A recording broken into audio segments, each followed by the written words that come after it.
తాకట్లో ఉన్న మీ బంగారాన్ని విడిపించి ఆ రోజు ఆన్లైన్ రేటుకి కొంటాం. Sharma gold company. నమస్తే, వెల్కమ్ టు సుమన్ టీవీ. నేను పద్మిని. ప్రస్తుతంతో పాటు ప్రముఖ పంచాంగకర్త, వాస్తు జ్యోతిష పండితులు, హస్త సాముద్రిక నిపుణులు మేడికొండూరు విశ్వనాథ్ ప్రసాద్ గారు మనతో పాటు ఉన్నారు. మాట్లాడదాం. సార్ నమస్తే. సార్ ఓం మాతా పితృ గురుభ్యో నమః. సార్ వాస్తు కూడా మీరు ప్రాక్టీస్ చేస్తూ ఉంటారు కాబట్టి ఎన్నాళ్ళ నుంచి వాస్తు ప్రాక్టీస్ చేస్తున్నారు సార్? ఇది కూడా ఇంచుమించు ఒక 30 30 సంవత్సరాల years. పైగా అన్ని ప్యారలల్ గా నేర్చుకున్నారా? జ్యోతిషం, హస్త సాముద్రికం, వాస్తు. ఇంత ప్యాషన్ ఏమిటి మీకు ఈ సబ్జెక్ట్ మీద? ఇది అనుకోకుండా జ్యోతిష్యం మొదట నాకు ప్రాథమిక పాఠాలు నేర్పింది శ్రీరామూర్తి గారు. దాని తర్వాత మద్రాసు వెళ్ళిన తర్వాత నటరాజ్ శర్మ గారి దగ్గర జ్యోతిష్యం, మంత్ర, తంత్ర ఇవన్నీ నేర్చుకోవడం జరిగింది. వారి సహా వారికి బాగా పరిచయస్తులు, వారి స్నేహితులు సత్యనారాయణ త్రివేది గారు అని కాట్మండు మహారాజా, అప్పుడు అక్కడ కింగ్డమ్ ఉండేది కదా, అక్కడ ఆస్థాన వాస్తు విద్వాంసులు సత్యనారాయణ త్రివేది గారి ద్వారా వారిని పరిచయం కావటం, వారి ద్వారా వాస్తు నేర్చుకోవటం అనేది జరిగింది. అదే సమయంలో వారికి సమకాలికులు, వారి ఫ్రెండే విఏక అయ్యర్ గారు నేను ఉంటున్న ఏరియాకి దగ్గరగా ఉండటం, నటరాజ్ శర్మ గారి శిష్యుడు అని తెలిసిన తర్వాత నన్ను చేరదీయటం, వారి ద్వారా హస్త సాముద్రికం నేర్చుకోవడం అనేది జరిగింది. కాబట్టి ప్రాక్టీస్ కూడా ఇంచుమించు ఇవన్నీ ప్యారలల్గా ప్రాక్టీస్ చేస్తూ చదువుకుంటూ మళ్ళీ ఇంజనీరింగ్ చదవడానికి వెళ్ళారు కదా మద్రాసు. అవి చదువుకుంటూ నేర్చుకుంటూ ఇంత ప్యాషన్ ఎలా వచ్చింది అని అడుగుతున్నా. బహుశా అది శ్రీరామూర్తి గారు అని ముందు వివరించాను కదా, శ్రీరామూర్తి గారు వారిని చూడటం, వారి వ్యక్తిత్వాన్ని చూడటం, వారి వివరించే విధానం చూడటం, దానివల్ల ఇన్స్పైర్ కావటం, ఓ ఇలా చెప్పాలి, ఇది ఆయన చెప్పే విధానం, ఆయన మరొకరికి వివరించే విధానం చాలా ఇన్స్పైరింగ్గా ఉంటుంది. నిజంగా వారికి ఎటువంటి బాధలు ఉన్నప్పటికీ, ఎంత బాధ అయినప్పటికీ అది తగ్గే విధంగా ఎగ్జాంపుల్స్తో వారు చెప్తూ ఉంటారు. మందులు అవసరం లేకుండా డాక్టర్ ట్రీట్ చేసే విధంగా వారి పద్ధతి ఉంటుంది. వారిని చూసిన తర్వాత ఇన్స్పైర్ కావటం, వారి ద్వారానే నటరాజ్ శర్మ గారి దగ్గరికి వెళ్ళటం. నటరాజ్ శర్మ గారు చాలా కాంప్లికేటెడ్ ప్రాబ్లమ్స్ని మంత్ర, తంత్ర పద్ధతుల ద్వారా వారు క్యూర్ చేయటం చూసిన తర్వాత ఇంకా ఎక్కువ ఇన్స్పైర్ కావడం. తంత్ర కూడా మీరు అవలంబిస్తుంటారా? వారి ద్వారా నేర్చుకున్నాను. నేను తంత్రాన్ని ప్రాక్టీస్ చేయను, తెలుసు, చెప్తూ ఉంటాను. తంత్ర అది మంత్రానికి సంబంధించి ఓ ప్రత్యేకమైన ముద్రలో, ప్రత్యేకమైన పద్ధతిలో, ప్రత్యేకమైన సమయంలో మంత్రాన్ని ఈ విధంగా సాధన చేయండి అని చెప్పటం. That is Tantra. Tantrik is different. తంత్రాన్ని practice చేయటమే తాంత్రికం. ఇక్కడ ఏమిటంటే ప్రాక్టీస్ అంటే ఎట్లా? హై లెవెల్ మంత్రం, యంత్రం ఈ రెండు కలిపితే హవనంతో కలిసినది అది తంత్రం అవుతుంది. తంత్రాన్ని వ్యక్తిగతంగా వారి స్వంతంగా ఏదైనా ఒక లబ్ధి కొరకు చేస్తూ ఉండటం అది తాంత్రికం అవుతుంది. అంటే దానికి సంబంధించి ఒక గురువు ద్వారా ఉపాసన పొంది ఏదో ఒక కోరిక నెరవేర్చుకోవడం కోసం ఇది అవుతుంది. ఇక్కడ కేవలం తంత్ర పద్ధతి అంటే విద్యారణ్య తంత్ర పద్ధతిని ఇది ఉపయోగించటం అంటే వారికి ఆ తాత్కాలికంగా, అంటే వారికి ఏర్పడిన అనారోగ్య కానీ ఆర్థికపరమైన ఇబ్బందులు కానీ తాత్కాలికంగా తొలగిపోవటానికి ఒక ప్రత్యేకమైన ముద్రలో మంత్రశాస్త్రానికి అనుగుణంగా, వాళ్ళ జాతకాల చక్రాలకు అనుగుణంగా బీజాక్షరాలను సమకూర్చి తయారు చేసి ఈ పద్ధతిలో ఇటువంటి మూడ్లో ఈ మంత్రాన్ని చదువుకోండి ఈ సమయంలో, తద్వారా మీకు అనుకూలమైన ఫలితాలు ఉంటాయి అని చెప్పటం. రైట్. అయితే తాంత్రికం అనే దానికి మాకు తెలిసిన విషయం ఏంటంటే చాలా పర్ఫెక్ట్ గా చేసే పరిస్థితి ఉంటుంది తాంత్రికం అనేది మాకు తెలుసు. అందులో సాధనా నియమాలు, సాధనా పద్ధతులు చాలా డిఫరెంట్గా ఉంటూ ఉంటాయి. కొంతమంది చాలా త్వరితగతిన అనుకూలమైన ఫలితాలను పొందటానికి కొన్ని వామాచార పద్ధతుల్లో ఫాలో కావాలని చెప్తూ ఉంటారు. కొంతమంది వైదిక ఆచారాలతోటి చేసే పద్ధతులు చెప్తూ ఉంటారు. అది వాళ్ళు నేర్చుకున్న స్కూల్ని బట్టి ఉంటుంది. త్వరగా వచ్చినవి త్వరగా సమస్యలను కూడా తెస్తాయి సార్, మీ ఒపీనియన్? సహజంగా మనకి ఈజీగా ఏదైనా సమస్య సాల్వ్ అవుతుంది అని అనుకున్నప్పుడు దాంతోపాటు సైడ్ ఎఫెక్ట్స్ కూడా ఉంటాయి. ఉదాహరణకి మనకి ఏదన్నా చిన్న అనారోగ్య సమస్య ఏదన్నా వచ్చింది అనుకుని, ఏమి అర్థం కాని సమస్య, దానికి డాక్టర్లు మిగతా మందుల ద్వారా నయం కాని సందర్భాలలో వారు స్టెరాయిడ్స్ ఇస్తారు. స్టెరాయిడ్స్ ఇచ్చిన సందర్భాల్లో వారికి వెంటనే ఉపశమనం లభించే అవకాశం ఉంటుంది, వెంటనే తగ్గుతుంది. కానీ దాని ద్వారా వచ్చే సైడ్ ఎఫెక్ట్స్ జీవితకాలంలో అది ఏదో సందర్భంలో దాని ప్రభావం చూపించే అవకాశాలు ఉండొచ్చు. అందుకని తంత్రా పద్ధతుల్లో కొన్ని పద్ధతులు ఆచరించటం వలన, ముఖ్యంగా విద్యారణ్య తంత్ర పద్ధతి లేదా దత్తాత్రేయ తంత్ర పద్ధతి ఇటువంటివి ఆచరిస్తూ ఉండటం వలన, అంటే మామూలు తలనొప్పికి పారాసెటమాల్ లాంటి ట్యాబ్లెట్లు లాగా ఉపయోగపడుతుంటాయి. అలా కాకుండా మిగతా కొన్ని భైరవ తంత్రం ఇటువంటి తంత్రాల అవసరాన్ని బట్టి వాళ్ళు గురువుగారు నేర్పిన విధానాన్ని బట్టి ఇస్తూ ఉంటారు. ఇటువంటి సందర్భాల్లో వెంటనే ఉపశమనం లభిస్తుంటుంది. దాని తర్వాత వారు సరైన సాధనలో పొరపాటు ఉన్నట్లయితే, ఇప్పుడు ఉదాహరణకి ఇందాక వివరించిన ఎగ్జాంపుల్లో ఈ స్టెరాయిడ్స్ మందు ఇచ్చిన సందర్భంలో దాన్ని ఇమీడియట్గా ఆపకూడదని డాక్టర్లు చెప్తూ ఉంటారు. గ్రాడ్యువల్గా ట్యాంపరింగ్ చేసుకుంటూ రావాలి, డోసెస్ తగ్గించుకుంటూ రావాలి అని.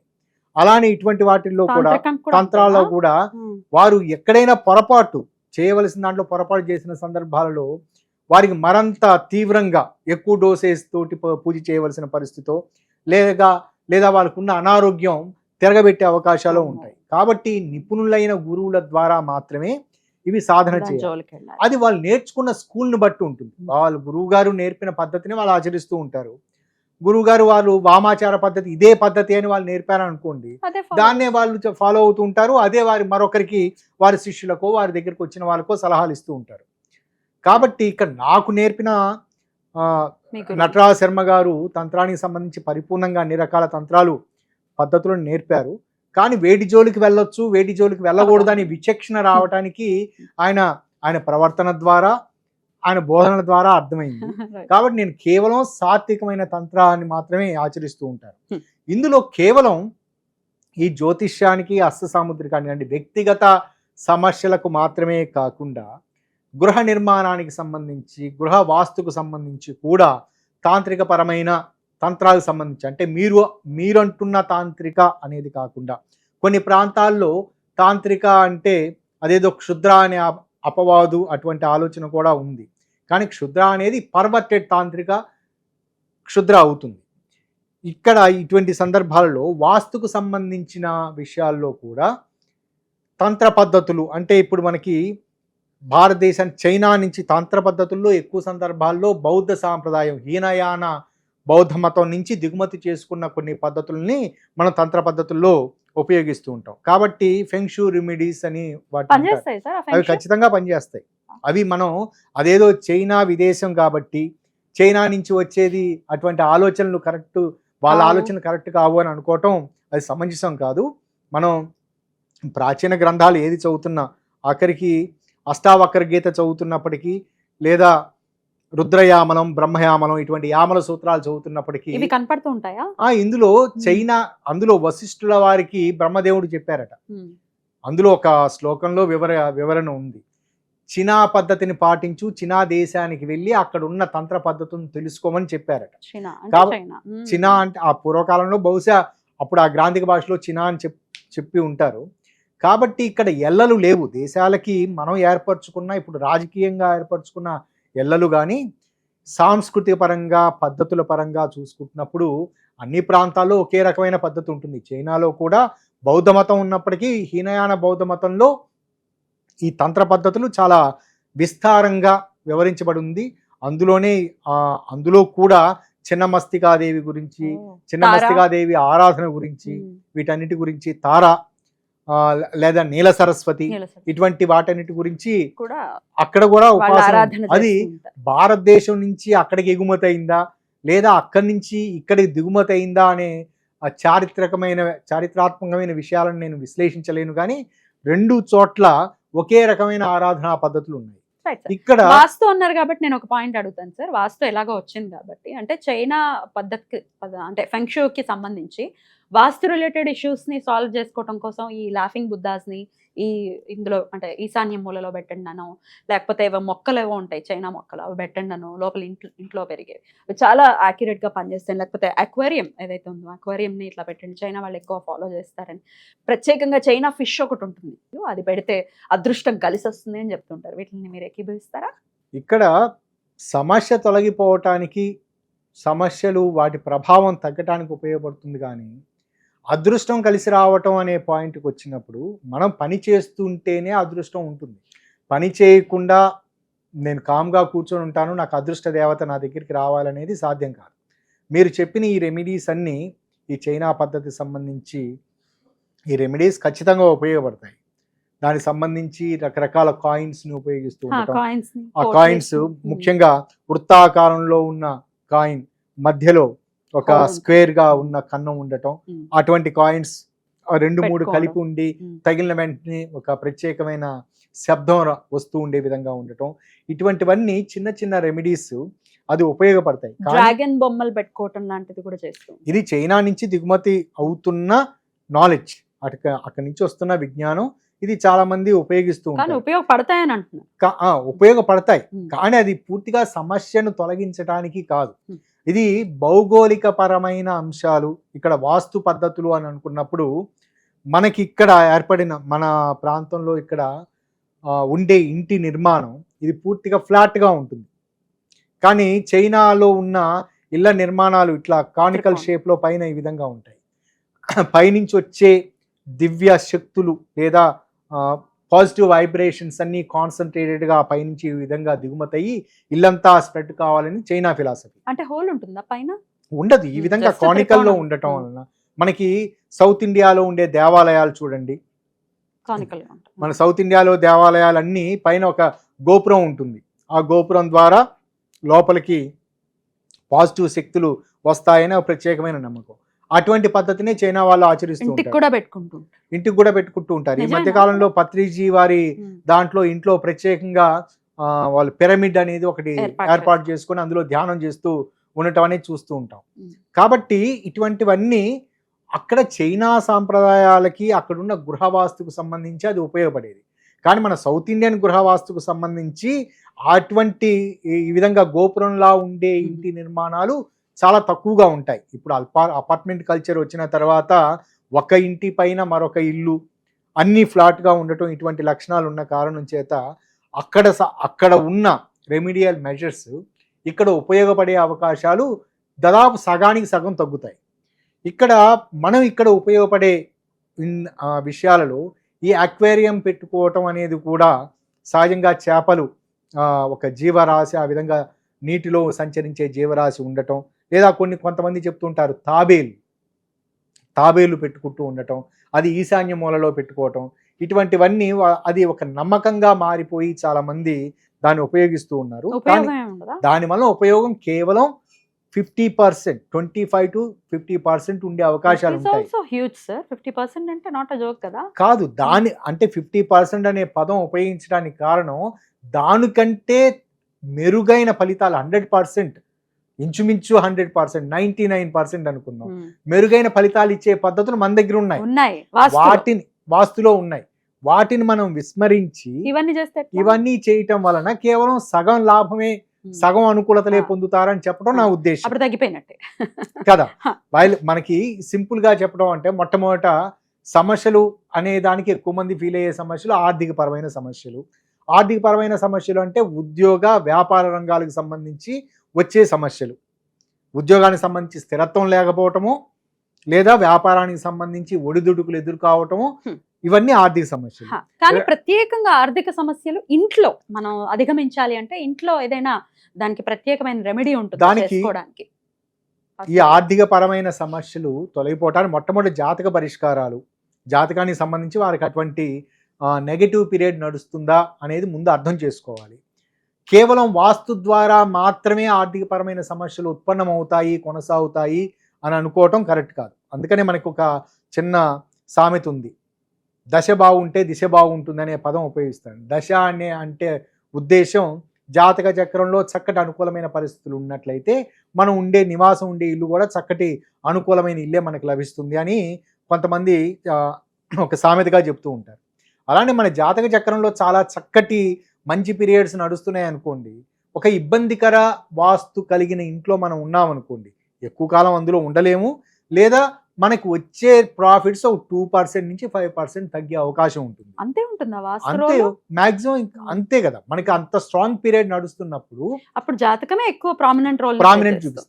అలా కాకుండా నెగిటివ్ పీరియడ్ నడుస్తుంది అనుకోండి, చాలా నెగిటివ్ పీరియడ్ నడుస్తుంది, చక్కటి వాస్తు ఉన్న ఇంట్లో ఉన్నారనుకోండి, ఒక 10% తగ్గే అవకాశం ఉంటుంది. ఆ నెగిటివ్ పీరియడ్ తగ్గే అవకాశం, ఫిల్టర్ అయ్యే వచ్చే అవకాశం. నెగటివ్ పీరియడ్ నడుస్తుంది, Negative నెగటివ్ హౌస్ లోనే ఉన్నామంటే నెగిటివ్ పీరియడ్ నడుస్తూ ఉండి నెగిటివ్ హౌస్ లో, నెగిటివ్ లక్షణాలు ఉన్న హౌస్ లో ఉన్నాము అని అనుకోండి, అది చాలా ఎక్సెస్ అవుతుంది, అదే దాని amplify చేస్తుంది. యాంప్లిఫై పెరిగే అవకాశం ఉంటుంది. మరి ఎట్లా Okay. సార్ ఈ ఆర్థిక సమస్యలు అధిగమించడం కోసం? మొదట ఫస్ట్ స్టెప్ గా ఆర్థిక పరమైన సమస్యలు అంటే డబ్బులు నిల్వలేకపోవటం, డబ్బులు వచ్చి- రాకపోవటం. డబ్బులు రాకపోవటం, నిల్వలేకపోవటం. రెండు అంటే సహజంగా డబ్బులు రాకపోవటం అనేది వాళ్ళు సరిగ్గా పని చేయకపోతే రావు, వాళ్ళు సరైన ప్రయత్నాలు చేయకపోతే రావు. ఇప్పుడు మనకి ఎవరన్నా సే 1,00,000 రూపాయలు ఎంతో డబ్బులు, ఒక యూనిట్ డబ్బులు మనకి అప్పు ఇవ్వాలి, అతను మనకు అప్పు కట్టవలసింది అనుకోండి, అతను సరిగ్గా ఫాలో అప్ చేయకుండా, లేదా మనం చేసిన పొరపాట్ల కారణం చేత అతని గురించి సరైన అంచనా వేయకుండా డబ్బులు ఇవ్వటం వలన మనకు ఆ సమస్యలు వస్తూ ఉంటాయి. లేదా మనం కట్టవలసిన పరిస్థితి ఈ విధంగా ఉన్నప్పుడు మన దగ్గర నిలవలేకపోవటం. ఈ రెండిటికి సింపుల్ పరిష్కారం ఏమిటంటే నైరుతి మూలలో, పశ్చిమ నైరుతి మూలలో వాళ్ళు సహజంగా అందరి బెడ్రూమ్లు చాలా వరకు మాస్టర్ బెడ్రూమ్ నైరుతిలో ఉంటుంది. నైరుతి మూలలో ఒక చిన్నపాటి ఖర్చుతోటి మీరు చిన్న శాంతి విధానాలు చేసుకున్నప్పుడు ఇటువంటి ఆర్థికపరమైన సమస్యలు తొలగిపోయే అవకాశం, అప్పులు తీరే వాళ్ళకి రావాల్సిన అప్పులు వచ్చే పరిస్థితి, లేదా వాళ్ళ అప్పులు తీరే పరిస్థితి ఉంటుంది. అందులో మొట్టమొదటిది అందులో చేయవలసినది ఏమిటంటే నైరుతి మూలలో పశ్చిమ నైరుతి అంటే ఆ కార్నర్లో నవరత్నాలు, మన నవరత్నాలు అనేవి మనకు పూజా స్టోర్స్ లో దొరుకుతుంటాయి, తక్కువ రేటు తోటి దొరుకుతాయి. నవరత్నాలు క్వాలిటీ ఏం అవసరం లేదా? అవి నవరత్నాలు అయితే చాలు, తక్కువ రేట్ లో కొన్నది తక్కువ క్వాలిటీతో ఉంటాయి కదా సార్. పర్వాలేదు. అందులో నవరత్నాలు పేరుగా ఈ నవరత్నాలు అయితే చాలు, అందులో నవరత్న లక్షణాలు ఉంటే చాలు. అంటే కలర్స్ అని కాదు, నవరత్న లక్షణాలు అంటే బహుశా ఇప్పుడు ముత్యం ఉంది, ఒక చిన్నది చాలు, మరి పెద్ద పెద్ద ముత్యం, ఇంత లావు ముత్యం అవసరం లేదు.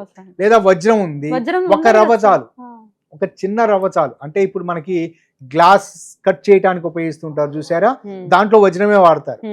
ఆ వజ్రం ఎంత ఉంటుంది, చాలా మైన్యూట్ గా ఉంటుంది, అది చాలు, అంత మైన్యూట్ చాలు.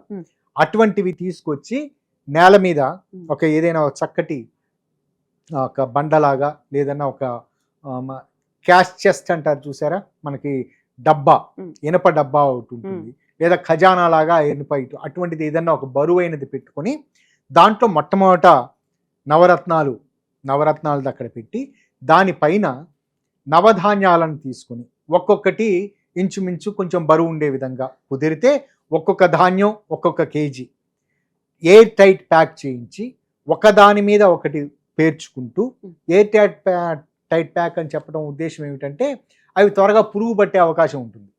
పురుగు పట్టకుండా ఒకదాని ఉండటం కొరకు ఒకదాని మీద ఒకటి నవధాన్యాలు వాటిని ప్యాకెట్స్ని పేర్చి దానిపైన మనకి కుదిరిన ఒక 500 రూపాయలకు ఎంతకో ఈ రూపాయి బిళ్ళ కాయిన్స్ ఇటువంటివి తీసుకొని మూట కట్టి అక్కడ దాని మీద పెట్టేసి క్లోజ్ చేయండి. చేసిన తర్వాత మీరు చూస్తూ ఉండండి, మీకు ఆర్థిక పరమైన స్థిరత్వం ఏర్పడటం, డబ్బులు మిగలటం అనేది జరుగుతుంది. ఈ ప్యాకెట్స్ పెట్టేదానికి ఏదైనా క్రమం ఉంటుందా? అంటే ఫస్ట్ రవికి సంబంధించింది పెట్టడం, మొట్టమొదట స్టార్టింగ్ చేయటం అనేది రవికి సంబంధించి గోధుమలు, చంద్రునికి సంబంధించి బియ్యం. మనకి ఆర్డర్ చెప్పండి సార్, మళ్ళీ కన్ఫ్యూజ్ అయిపోతారు మా వాళ్ళు. ఇందులో మీకు అనుకూలం మొట్టమొదటి గోధుమలు పెట్టండి, దాని తర్వాత మీకు అనుకూలమైనవి పెట్టుకుంటూ వెళ్ళండి. దాంట్లో ఈ ఆర్డర్ ఇట్లా పెట్టండి, ఇలా పెట్టండి, ఇదే ఆర్డర్ లో పెట్టండి, లేకపోతే ఫలితం రాదు అని మొట్టమొదటి అయితే గోధుమలు పెట్టండి. రవి అనేది రారాజు ఆయన. సరే, ఏ రోజు ఏమంటారు దీన్ని? సహజంగా మనకి పౌర్ణమికి సంబంధించి పౌర్ణమి ఉపవాసం ఉండటం, వైష్ణవ సాంప్రదాయంలో అన్వాదానం, ఇష్టి అని వస్తూ ఉంటాయి. అన్వాదానం రోజున అంటే పౌర్ణమికి క్రితం రోజు, ముందు రోజు ఆ ప్రాంతంలో చేయటం. లేదా మనకి పౌర్ణమికి సంబంధించి మనం సత్యనారాయణ స్వామి వ్రతం చేసుకుంటాం, సహజంగా చాలా మంది ఇళ్లలో చేసుకుంటూ ఉంటారు. వ్రతం చేసేటప్పుడు ఈ సామాగ్రి అంతా అక్కడ పెట్టుకొని వ్రతం అందులో ఏంటంటే ఎందువలన అది ప్రత్యేకంగా చెబుతున్నానంటే, వ్రతం చేసే దాంట్లో సత్యనారాయణ స్వామి వ్రతంలో పేరుకది సత్యనారాయణ స్వామి వారి వ్రతం అయినప్పటికీ అందులో మంటపారాధన అనేది చేస్తారు. ఇందులో నవగ్రహాలకి, అష్టదిక్కులకి, అన్ని అధిదేవతలకి, ప్రత్యధి దేవతలని పిలిచి చేస్తూ ఉంటారు. కాబట్టి ఒక సత్యనారాయణ స్వామి వ్రతం ప్రత్యేకంగా చేయించుకున్న సందర్భంలో, అంటే ఈ వారాలు లేదా తిథులతో సంబంధం లేకుండా వారికి కుదిరినప్పుడు వ్రతం చేయించుకుంటే ఆ వ్రతంలో ఈ సామాగ్రి అంతా పెట్టుకుని దాన్ని వ్రతం అయిపోయిన పిదప దాన్ని అక్కడ పెట్టుకోవటం. రెండవ సందర్భం పౌర్ణమికి వ్రతం చేయించుకొని, కొంతమంది పౌర్ణమికి చేయించుకుంటారు, కొంతమంది ఏకాదశి రోజు చేయించుకుంటారు. వ్రతం పూర్తయిన తదుపరి వాళ్ళ కుటుంబ ఆచారాల ప్రకారం అక్కడ ఇవి ఉంచి దాన్ని తీసుకొని అక్కడ ఆ ప్రాంతంలో భద్రపరచడం. పురుగు పట్టే అవకాశం 1 నెల 2 నెలల వరకు ఉండే అవకాశం ఉండదు. 2 నెలల తర్వాత దాన్ని తీసి వాళ్ళ కుటుంబ అవసరాల కోసం ఉపయోగించుకోవటము. అంటే డబ్బులు మార్చాల్సిన అవసరం లేదు, నవరత్నాలు మార్చాల్సిన అవసరం లేదు. నవధాన్యాలని వాళ్ళ కుటుంబ అవసరాలకే ఉపయోగించుకోవచ్చు. ఇప్పుడు ఈ గోధుమలు ఉన్నాయి, గోధుమలు బియ్యం, గోధుమలను మరాడించుకొని వాళ్ళకి ఉపయోగించుకోవచ్చు. లేదా మిగతా ఉన్నాయి, అది మిగతా వాళ్ళకి ఎవరికైనా దానంగా ఇవ్వచ్చు, కుటుంబంలో ఉపయోగించుకోవచ్చు. కానీ రీప్లేస్ చేయండి వెంటనే, 2 months రీప్లేస్ చేయండి. అంటే అవి పాడు కాకుండా ఉండటానికి నీరు తడి తగలని ఉండే విధంగా దాన్ని ప్యాక్ చేయించండి. ఇది ఇందాక చెప్పిన విధంగా ఏది ఫెంక్షూ రెమెడీస్ కానీ మీరు ఫిష్ లాంటి అక్వేరియం సంబంధించి వీటన్నిటికంటే చాలా ఉన్నతమైన ఫలితాలను ఇస్తుంది, త్వరితగతిన అనుకూలమైన ఫలితాలు ఉండే అవకాశం ఉంటుంది. రైట్. అయితే ఇప్పుడు ఆడవాళ్ళు మరి పీరియడ్స్ లో ఉన్నప్పుడు అందరూ పక్కన కూర్చునే పరిస్థితి, మనం అందుకనే క్యాస్ట్ చెస్ట్ లాంటిది అని చెప్పాం, లోపల మూసేస్తాం. కానీ దాన్ని తగలకుండా ఉండటం అనేది సహజంగా అది ఒక పవిత్రమైన స్థితిగా మనం భావిస్తాం కాబట్టి తగలకుండా ఉండటం మంచిది. ఇట్లా చేసుకుంటే ఖచ్చితంగా ఆర్థిక పరమైనటువంటి ఇబ్బందుల నుంచి ఖచ్చితంగా ఇమీడియట్ గా ఉంటుంది. అంటే ఎన్నాళ్లలో రిజల్ట్ చూడొచ్చు మనం? మొదటి 21 రోజుల్లోనే అర్థమవుతుంది. దీంతో పాటుగా ఏదన్నా వారి జాతక చక్రంలోనూ ఏదన్నా ఇది ఉన్నట్లయితే, నెగిటివ్ ఆస్పెక్ట్స్ కనుక ఉన్నట్లయితే దానికి సంబంధించిన మంత్రం కానీ శాంతి విధానాలు కానీ పాటిస్తున్న సందర్భాలలో అది ఇంకొంచెం త్వరగా వచ్చే అవకాశం ఉంటుంది, స్థిరంగా ఉంటుంది. పశ్చిమ నైరుతిలో పెట్టుకోమంటున్నాం. నైరుతి గదిలో నైరుతి మూలకు వెళ్ళి, ఎగ్జాక్ట్ నైరుతి మూల ఒకటి, ఇది పశ్చిమం ఇది దక్షిణం అని కదా, ఇక్కడ ఈ పశ్చిమం వైపున ఈ ప్రాంతంలో పెట్టండి. అంటే అది తూర్పు ఫేస్ చేస్తూ ఉంటుంది. ఓకే. ఇప్పుడు కంపాస్ లో మనం చూసుకోవాలంటే ఇంగ్లీష్ లో ఏమొస్తుంది? అది పశ్చిమ నైరుతి ఏమొస్తుంది? సౌత్ వెస్ట్ వస్తుంది, చూసుకోవచ్చు. సౌత్ వెస్ట్ లో సౌత్ వెస్ట్ లో పెట్టుకోవాలి. రైట్ సార్, చాలా బ్యూటిఫుల్ గా ఎక్స్ప్లెయిన్ చేశారు. అయితే వాస్తుకు సంబంధించి ఇంకా రకరకాల టాపిక్స్ ఉంటాయి. ఓన్లీ ఇది ఆర్థికానికి మాత్రమే మనం కన్సల్టేటివ్గా మాట్లాడడం జరిగింది.